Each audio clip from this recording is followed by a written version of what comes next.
La batalla de Little Bighorn, el alto precio de la osadía de Custer. Culturizando presenta Crónicas de Ares con Carlos Domínguez. Los valles y barrancos que rodean el valle de Little Bighorn en Montana ocupan un lugar único en la historia estadounidense.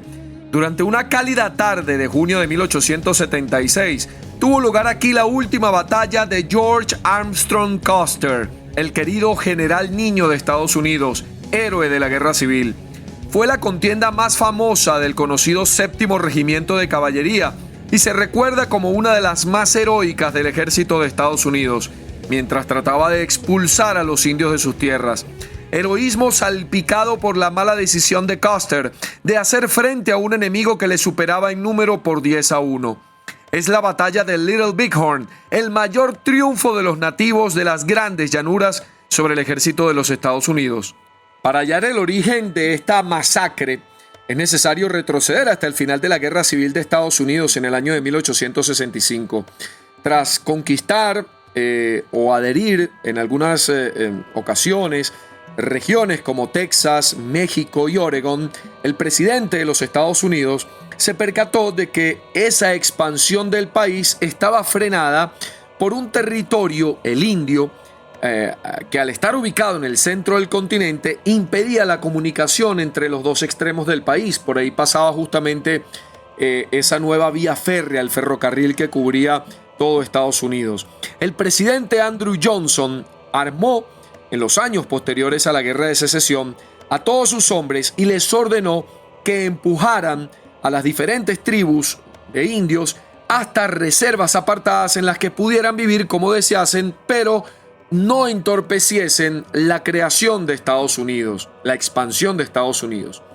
Como era de esperarse, obviamente los nativos no reaccionaron bien a estas exigencias y se equiparon a base de arcos, flechas, hachas, para defender a su territorio, pero también con armas. Eso sí, de forma sumamente sangrienta, y rechazar a todo aquel colono que intentase pisar sus tierras. Pues la violencia se generalizó. Estados Unidos reaccionó creando contingentes como el Séptimo Regimiento de Caballería. Esta unidad nació aproximadamente en el año de 1868 y tenía como finalidad salvaguardar la integridad de los anglosajones en la frontera entre Estados Unidos. Este objetivo obviamente era honorable, pero la realidad es que se vio sumamente manchado este Séptimo Regimiento de Caballería por todos los excesos que cometieron sus soldados contra la población indígena de Estados Unidos.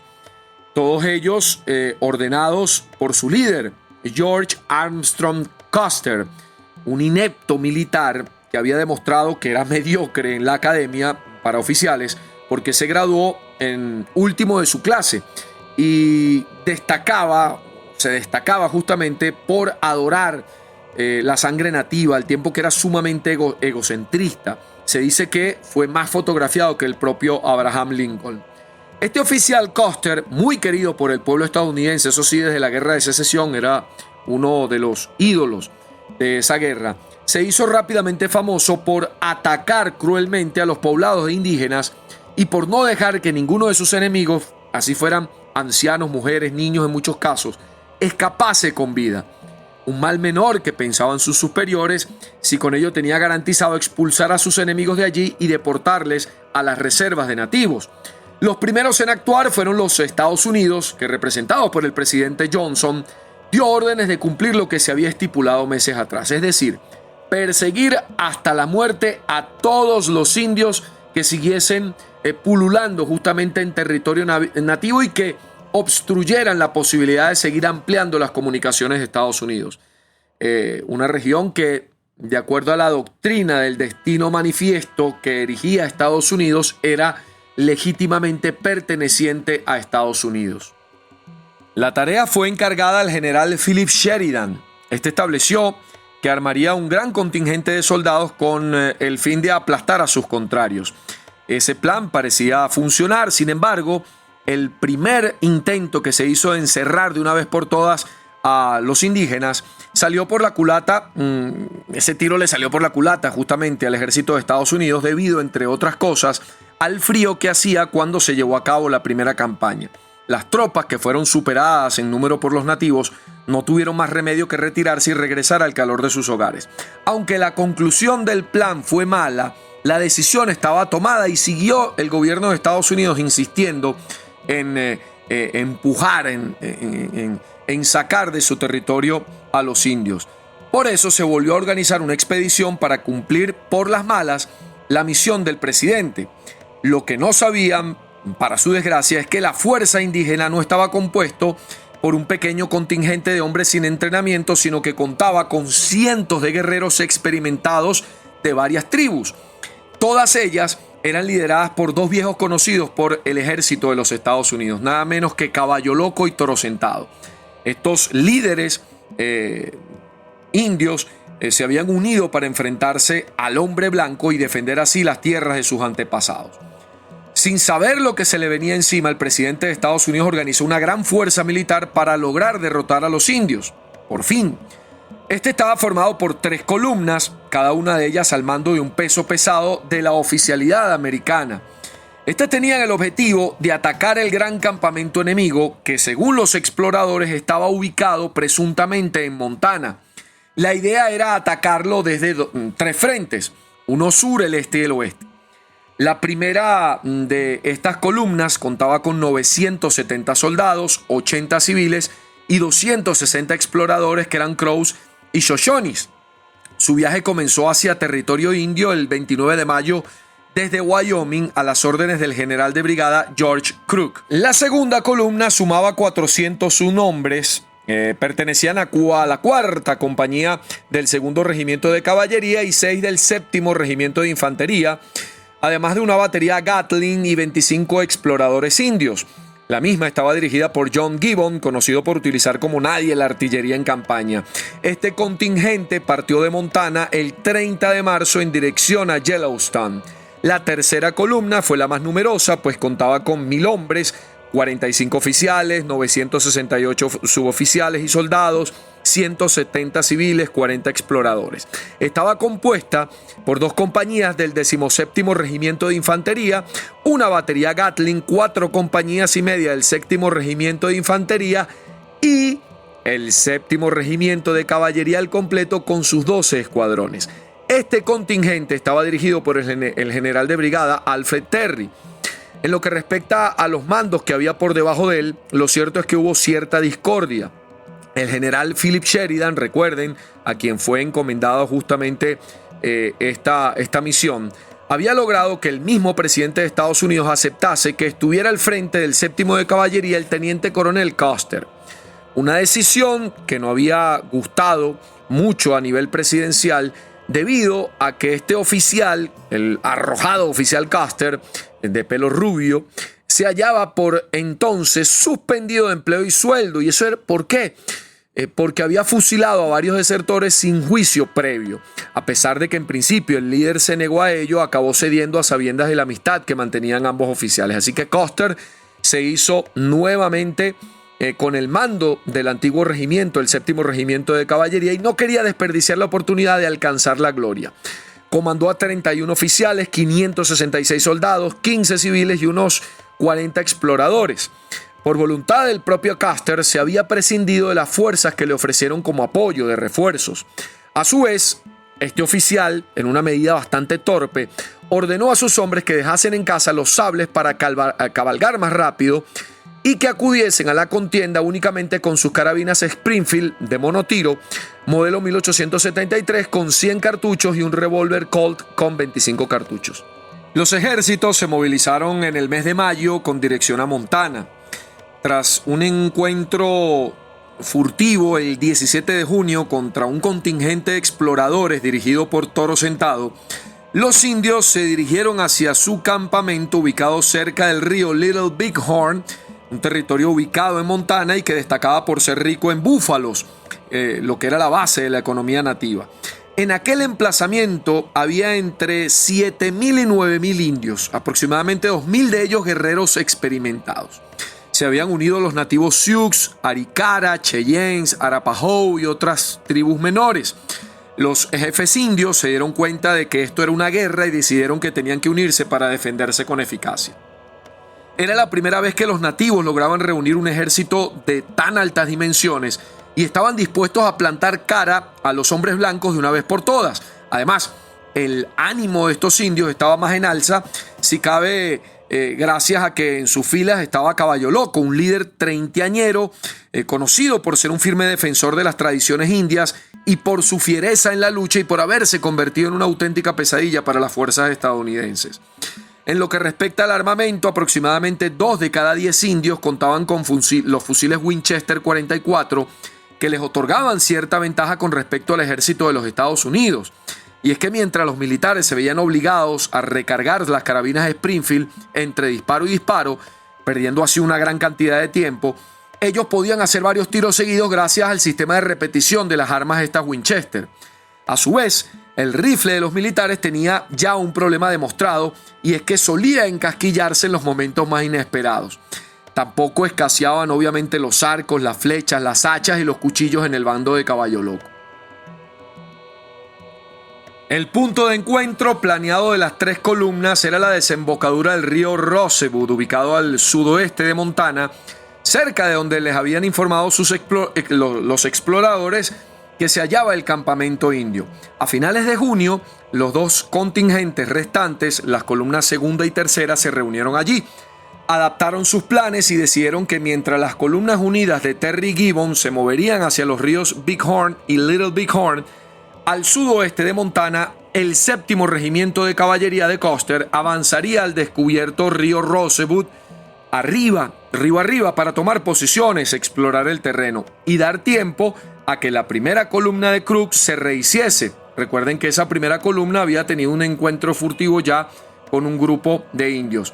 Los oficiales esperaban pillar así entre 2 fuegos el campamento de los indios, que según todos los informes que iban recibiendo era el mayor jamás visto en la historia.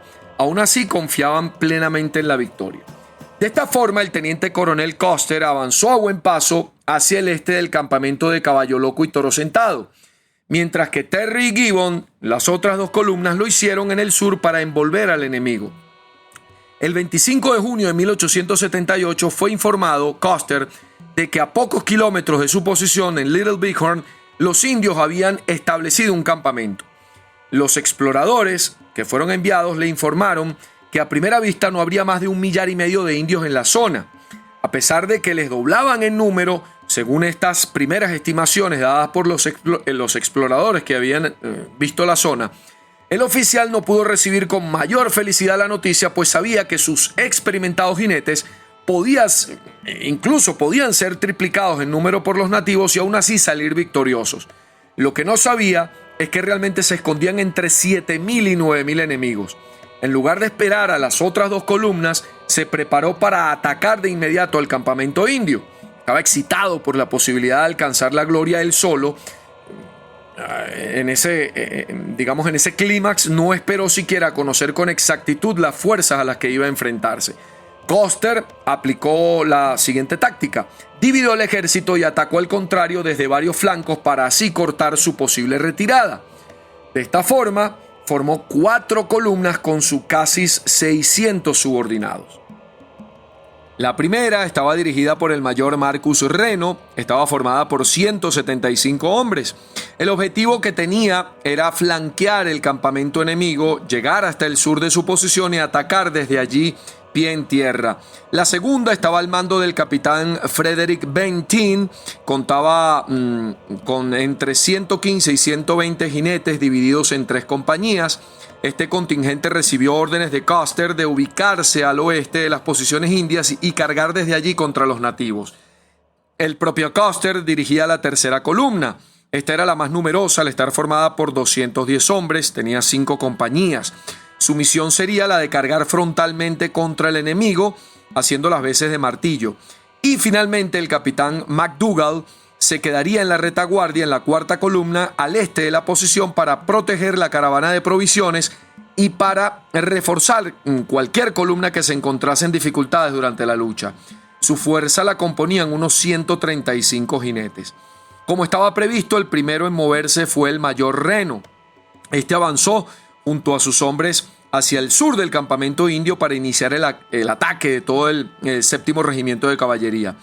Tras atravesar un río, Reno ordenó desmontar a sus soldados, tomar posiciones e iniciar el fuego contra los nativos a eso de las 3 de la tarde. En principio los disparos fueron letales y causaron bastante pavor entre los indios. Sin embargo, la situación cambió drásticamente cuando multitud de hombres dirigidos por Caballo Loco comenzaron a devolver también los disparos. Con el paso de los minutos y la salida de decenas de cartuchos de los fusiles de ambos bandos, Reno se percató del gran número de enemigos que había en el campamento de los Pieles Rojas. Por cada indio que caía, otro inmediatamente ocupaba su lugar. Al final, después de que cayeran varios de sus hombres, el mayor no tuvo más remedio que ordenar el repliegue. Temiendo realmente por su vida, Reno giró sobre sí mismo y se dirigió seguido por sus hombres hacia una colina cercana en la que buscaba poder establecer una mejor defensa. Lo cierto es que la idea no era mala, pero sí la forma en que la llevó a cabo. Y es que en lugar de replegarse de forma ordenada, disparando constantemente a sus enemigos para evitar que se les acercaran, los soldados del séptimo regimiento de caballería cometieron un grave error imperdonable en la guerra: dar la espalda al enemigo en el campo de batalla. Esto permitió a los nativos salir al galope en su persecución y aniquilar sin oposición a decenas de hombres blancos. Al llegar a la colina, la situación era dantesca. Habían muerto unos 40 hombres y 37 estaban desaparecidos. Por suerte para Reno, cuando peor pintaban las cosas, llegaron hasta su posición Bentín y sus hombres.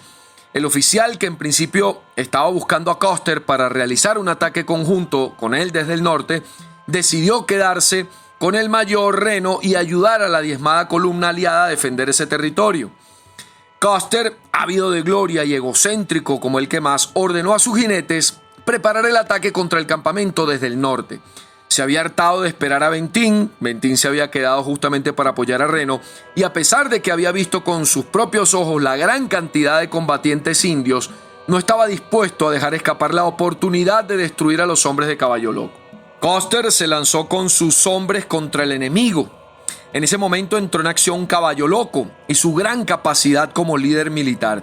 Este Caballo Loco astutamente dejó un pequeño contingente encargado de seguir acosando a las tropas de Reno y Bentín, y con el resto acudió a toda prisa al encuentro con Custer. La defensa a ultranza que había planteado el jefe Gal, también indio, reforzada todavía más por los combatientes que venían llegando desde la colina, resistió sin problemas la primera carga de la columna del séptimo de caballería, que era dirigida por Custer. Las esperanzas, en cambio, se apagaron en el momento exacto en el que observaron cómo Caballo Loco, junto a unos 1,200 guerreros, les rodeaba por su flanco derecho en un increíble movimiento estratégico. Superados en un número de 15-1, todos los hombres que estaban al servicio de Custer en el séptimo de caballería podían hacer dos cosas. La primera, correr para tratar de salvar la vida. Muchos lo intentaron, pero fueron aniquilados en su huida por los nativos. La otra opción era tratar de defender una posición hasta que llegasen los refuerzos. Custer, que aunque ególatra tampoco era cobarde, se decidió por la segunda, por la de esperar hasta que llegaran los refuerzos. Además de estar bien armados y luchar por sus familias, los indios sabían que era solo cuestión de tiempo que los soldados de la séptima caballería cayeran ante su empuje. Esta situación se vio beneficiada por los arcos que portaban la mayoría de los Pieles Rojas, que junto con las flechas les servían para poder disparar sin tener que sacar la cabeza como si tenían que hacerlo cuando usaban los Winchester. Con los arcos no, disparaban, eso sí, no fijaban el punto, el objetivo, pero como era una lluvia de flechas, realmente generaba bastantes bajas al enemigo. En menos de media hora acabó todo. Después de tiros de fusil, combates cuerpo a cuerpo, flechas, los indios aniquilaron a toda la columna de Custer y al propio Cabellos Largos. Ahí murió justamente en combate Custer. El cómo vivió el oficial sus últimos momentos es todavía el día de hoy un misterio. La leyenda lo muestra disparando sus dos Colt en todas direcciones y animando a sus hombres a combatir. Así hasta que fue asesinado más de 7 nativos se atribuyen la muerte de Custer. En otras también se dice que Custer se suicidó. Todavía no es algo oficial cómo murió Custer en la batalla de Little Horn. Aunque las bajas no fueron excesivas para una campaña de tal magnitud, 320 entre muertos, 270 y heridos 550. La escasa cantidad de indios que fueron aniquilados, solamente 50, y la dimensión psicológica de la derrota hicieron que esta contienda causase una profunda vergüenza al ejército de Estados Unidos. Tampoco ayudaron las vejaciones que los nativos cometieron contra los cuerpos inertes de los soldados. Se habla de desollamientos, le quitaron las cabelleras, los cortaban, los mutilaban justamente hasta la saciedad. Se dice que Custer justamente también fue desfigurado por los indios que le capturaron y lo asesinaron. Esta es la historia de la batalla de Little Bighorn. Esto es Crónicas de Ares. Soy Carlos Domínguez. Culturizando presentó Crónicas de Ares con Carlos Domínguez, una producción de culturizando.com.